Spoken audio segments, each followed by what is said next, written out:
देखिए, सबसे बड़ी बात है कि ये बदकिस्मती है कि ये हादसा नहीं होना चाहिए था।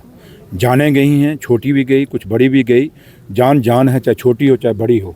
और जब गई हैं तो सरकार भी दुखी है और यहाँ के लोग भी दुखी हैं। परिवार तो दुखी नेचुरल है कि पूरा पूरा परिवार ख़त्म हो गया, दुख की बात है। और क्योंकि आज मैं आपके बीच में जब आया हूँ तो क्योंकि ऑनरेबल चीफ मिनिस्टर साहब की डायरेक्शन पे हम आए हैं, मैंने और honourable minister for health Sakina Itoo ji ने भी आना था और adviser to honourable CM Nasir Hasan Wani साहब ने भी आना था, लेकिन मौसम ना ख़राब होने की वजह से जहाज़ वहाँ से नहीं उठ सका। और आज में यही फ़ैसला हुआ, ऑनरेबल सीएम साहब ने कहा कि आप जाइए और लोगों की वहाँ से जो डिमांड है, उनकी जो बात है वो पूछिए क्या है, और ख़ुद वहाँ मौके पे जाके देखिए, मुआयना करिए कि क्या वजूहत हैं जिसके कारण ये सब कुछ हुआ। लेकिन जहाँ तक ताल्लुक़ है सरकार का, सरकार बड़ी ईमानदारी से इस पूरे हादसे पर नज़र रखी हुई है, क्योंकि 12 तारीख को जब हुआ और 15 को ही ऑनरेबल एमएलए साहब और मैडम सकीना इटू जी और जावेद राणा साहब यहाँ पे पहुँचे थे। वहाँ से आप अंदाज़ा लगा सकते हैं कि सरकार बहुत सीरियस है और बहुत चिंता में है कि ये हादसा, उसमें अभी थोड़ा सा ही कुछ ज़्यादा इतनी डेथें नहीं हुई थी, कैजुअल्टीज़ नहीं हुई थी, लेकिन उससे ज़्यादा बाद में हुई। बट फिर भी सरकार यहाँ पे पहुँची और डीसी साहब ने भी जैसे यहाँ पे एडमिनिस्ट्रेशन की तरफ से और सरकार की तरफ से कुछ मुआवजा दिया। हम नहीं कहते जानों को मुआवजों से या पैसों से हम करोड़ों रुपए भी दे दें तो तोला नहीं जा सकता, बट फिर भी गरीब फैमिली है जो थोड़ा बहुत सरकार ने अपनी तरफ से जो दिया है। और उसके बाद जो मेरी डी साहब से बात हुई और एमएलए साहब से बात हुई, और अब क्योंकि मुआवजे के लिए फाइलें ऑनरेबल सीएम साहब के रिलीफ फंड के लिए रिकमेंड की गई हैं और बाद वो वहाँ से होगा, पैसे सब मिलेंगे। लेकिन जो लोग इस परिवार से गए हैं, जो लोग इस परिवार से बिछड़े हैं, वो कमी हम पूरी नहीं कर सकते, ना सरकार कर सकती है ना कोई। वो कर सकता है तो सिर्फ मालिक कर सकता है।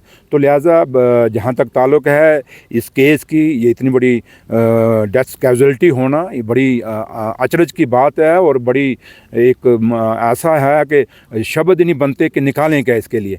तो लिहाजा फिर भी देश की जितनी भी लेबॉर्ट्रीज़ हैं, जो वो लेबॉर्ट्रीज़ के यहाँ पे लोग आए हैं, उन्होंने सैंपल लिए हैं, सैंपल लेके गए हैं, और कोशिश हमारी यह है कि हर लेबॉर्ट्री से ये टेस्ट कराएं, कहीं ना कहीं किसी लेबॉर्ट्री से कोई हमें एक मिले कुछ के क्या है, वजह क्या है। और अगर हमारी कोशिश है कि अगर मेडिकल की वजह से हुआ है या कोई नेचुरल डेथ हुई है तो उसमें तो रब ही है। तो अगर कोई बीमारी के कारण डेथ हुई है तो फिर तो रब भी कर सकता, हम तो कुछ नहीं कर सकते। लेकिन अगर इसमें कुछ अगर और भी इफ़ एंड बट्स हैं या कुछ और चीज़ें हैं तो मैं आपको यकीन दिला के जाता हूँ कि जो भी अगर कहीं कुछ और होगा तो उसके लिए सरकार पूरा क्योंकि पुलिस अलग अलग थ्योरियों पे काम कर रही है, और मैं वो पुलिस की इन्वेस्टिगेशन, जैसे मेरी पुलिस ऑफिसरों से बात हुई है, मैं यहाँ पे आपके सामने नहीं डिस्कस कर सकता क्योंकि वो बड़ा एक होता है। तो लिहाजा दोनों चीज़ों को हम देख रहे हैं। पुलिस की इन्वेस्टिगेशन अलग अलग तरीक़ों पे चल रही है, मेडिकल अपने चल रहा है और वो इन्वेस्टिगेशन कर रहे हैं।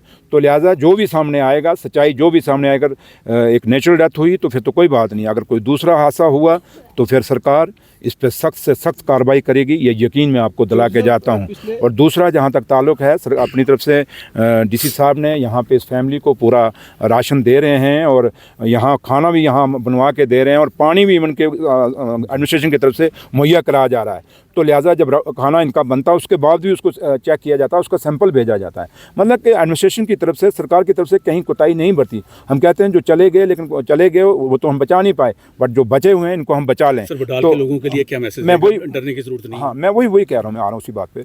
तो लिहाजा मैं यही कहूँगा कि सरकार की और एडमिनिस्ट्रेशन की पूरी मिलजुल के कोशिश है। और क्योंकि अब यहाँ पे इस टाइम इतना लेट मैं पहुँचा हूँ, पूरी एडमिनिस्ट्रेशन यहाँ खड़ी है, आप यहाँ से अंदाज़ा लगा सकते हैं कि सब लोग अपनी अपनी जिम्मेदारी समझ रहे हैं। तो बाकी है कि मैं लोगों को यही अपील करूँगा कि डरने की ज़रूरत नहीं।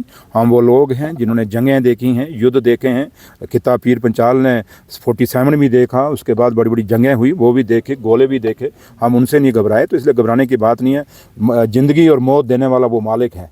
इंसान किसी की ज़िंदगी और मौत नहीं अगर लेके जाएगा तो फिर उसकी खता भी खाएगा। इसलिए डरने की ज़रूरत नहीं, अपना भाईचारा कायम रखें, अपना मेल जोल कामयाब करें। ये जम्मू कश्मीर है जहाँ शेर और बकरी ने गटा पानी पिया है, रवायतें हैं हमारी, मिलना जुलना है, बरादरी भाईचारे हैं हम लोगों के, उसको हमेशा कायम रखिए और मिलजुल के रहिए और सरकार पे भरोसा रखिए, एडमिनिस्ट्रेशन पे भरोसा रखिए। और जहाँ तक हॉस्पिटल का, क्योंकि परिवार से मेरी बात हुई है, उन्होंने कहा जनाब कुछ चीज़ें उन्होंने कही, कोई मेडिकल कॉलेज के ऊपर के हम पहले दिन गए तो वो कुछ हुआ, मैंने प्रिंसिपल साहब को भी कह दिया और सुप्रिटेंडेंट साहब को भी कह दिया, इसके लिए सख्ती से निपटें। मैंने डीसी साहब को भी कह दिया है कि कोई ये मत सोचे कि हम हॉस्पिटलों में नौकरियां लेके यहाँ पे लोगों को सताएंगे, वो सताने नहीं देंगे। अब सरकार है, लोगों की चुनी हुई सरकार है, हमारी जवाबदेही है लोगों के आगे, तो लिहाजा ये चीज़ें बर्दाश्त नहीं होंगे। अगर हॉस्पिटलों के अंदर कोई समझेगा कि हम काम नहीं करेंगे और वहाँ से दाड़े मारेंगे, वो दाड़े जिन्हें मारने हैं वो नौकरी छोड़ के चला जाए, उसको सरकार में यहाँ काम करने की ज़रूरत नहीं, और सरकार ये बर्दाश्त भी नहीं करेगी। तो मैंने प्रिंसिपल साहब को भी कह दिया, वो सख्ती करेंगे। डी साहब को भी मैंने कहा है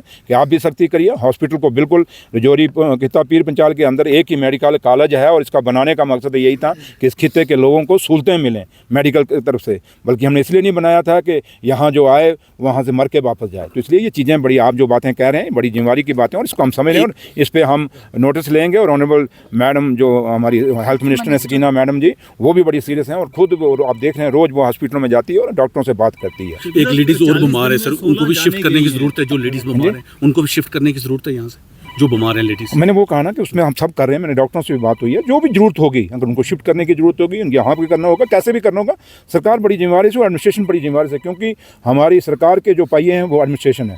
तो यहाँ की जो एडमिनिस्ट्रेशन है वो काम कर रही है और काम करेंगे, और लिहाजा जो भी है, अगर आपको कोई ऐसे इनपुट्स आते हैं, आप लोग भी इनको डी साहब को बता सकते हैं, पुलिस को बता सकते हैं, क्योंकि सब ने मिल के ही इस जो इतना बड़ा हादसा हुआ है इसमें से लोगों को उबारना है। तो इसलिए आप सबका बहुत बहुत शुक्रिया। 40 दिन में 16 जाने गई हैं, अभी तक किसी नतीजे पे नहीं पहुंचे। आगे कुछ ऐसा ना हो उसके लिए क्या, किस तरह की रोकथाम? मैंने कहा ना आपको कि कोशिश यही है, एडमिनिस्ट्रेशन ने आप पानी अपनी तरफ से दे रहे हैं, खाना अपनी तरफ से दे रहे हैं, और यहाँ तक है कि कुछ लोग ये, क्योंकि जड़ी बूटियाँ हैं, गाँव की ज़िंदगी है, तो कुछ लोग जो एक्सपर्ट्स हैं जड़ी बूटियों पर, जिन्होंने रिसर्च की है, उन लोगों की भी ड्यूटी मुझे अभी डी साहब ने बताया कि हमने लगा दी है, और वो लोग रिसर्च करेंगे कोई ऐसी जड़ी बूटी तो नहीं है जिससे लोगों को नुकसान हुआ। मतलब कि मैंने कहा ना, इसमें हर तरीके से हम आज ही कह दें नहीं जो वो कर गया, नहीं, इसमें हर चीज़ को, कल को ये ना कहा कि फ्री एंड फेयर इन्वेस्टिगेशन नहीं हुई। ये सरकार और administration free and fair investigation करेगी, और उस पर जो भी नतीजा आएगा वो आप लोगों से शेयर किया जाएगा। Thank you.